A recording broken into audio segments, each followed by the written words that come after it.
We can spend hours thinking about big goals, success, money, relationships, planning trips, spa days, and other things that are supposed to bring pleasure.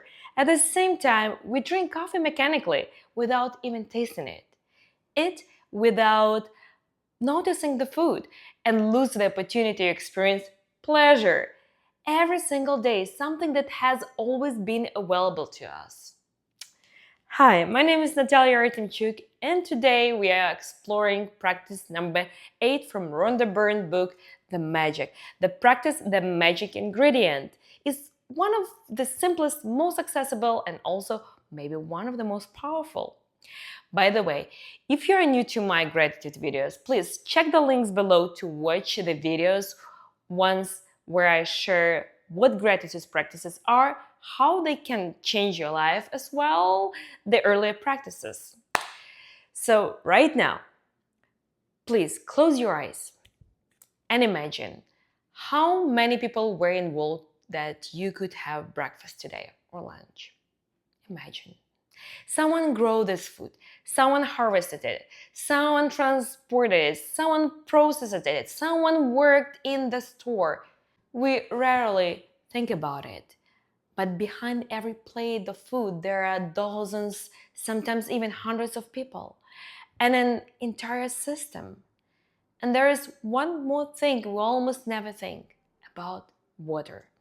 Our bodies consist of approximately 60% of water. Without it, nothing works. Not the brain, not the energy, not life itself. And yet, we can drink a glass of water without even noticing the moment. And as if it's just supposed it exists automatically. Really? According to UNICEF, around 1 in 10 people in the world still do not have access to safe drink water. And in the Central African Republic, only about 6% of the population has access to safely managed drinking water. I also want to share with you two of my favorite theories, which unfortunately haven't been confirmed by modern science, but are deeply confirmed by my heart. The first one is the experiment of Cliff Baxter in the 1960s. He connected a polygraph lie detector to plants and claimed that they reacted not only to physical actions but even to human intentions. For example, when a person merely thought about harming the plant, he interpreted the changes on the polygraph as a reaction similar to fear. And when kind intentions appeared, the graphs became calmer. He also experimented with food. When food has about to be prepared, the same fear reaction appeared. And later, other researchers noticed that these reactions seemed to calm down after simple expressions of gratitude. The second one, water memory theory. It's connected to the idea that water can remember the influence of its environment or emotions and change its properties depending on how people interact with it. So be mindful of the emotional state you are in while cooking, so you don't pass your negativity to people you feed. Even though these ideas are not scientifically proven, I sincerely believe in them because I see how they seem to work in my own environment. But here's what actually is proven. The state we're in while eating has a real effect to our body through the nervous system.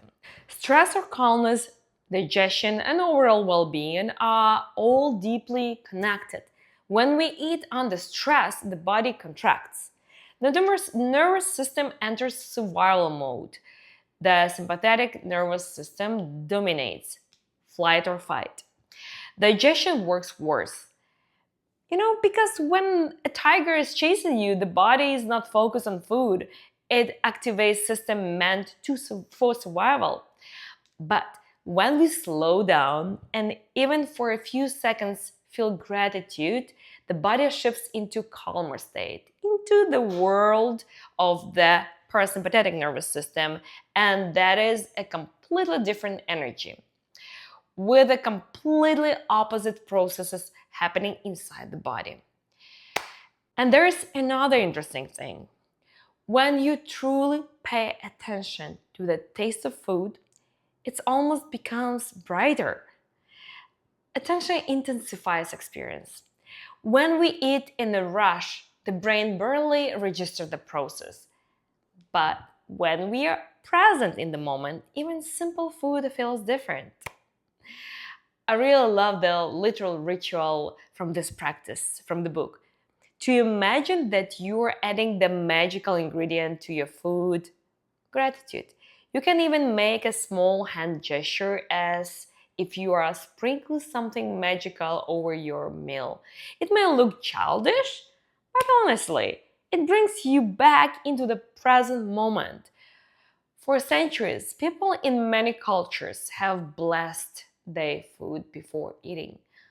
Why not to continue these traditions? And this practice isn't only about food, it's about the ability to stay connected to life, to notice, to feel, to be here. Because very often happiness is not somewhere far away, it's in the things we stopped appreciating simply because they became familiar. So today's practice is very simple. Its purpose is to bring attention back to ordinary moments. Before eating or drinking anything, just pause for 1 second and say, "Thank you." That's all. It's already better than nothing. And of course, you can go even further. Sincerely thank God and all the people who were involved in creating your food or your drinks. And if you want, sprinkle everything with your magical ingredient. And try at least a few times today to truly taste what you are eating. Not automatically, not in a rush, but consciously. Because when we begin to feel grateful for simple things, something very interesting happens. Life no longer feels like one endless race. We begin to feel that there is already so much good in it. And it is exactly from this inner state that the biggest transformation begins. That's all for today. See you next Monday. Bye bye.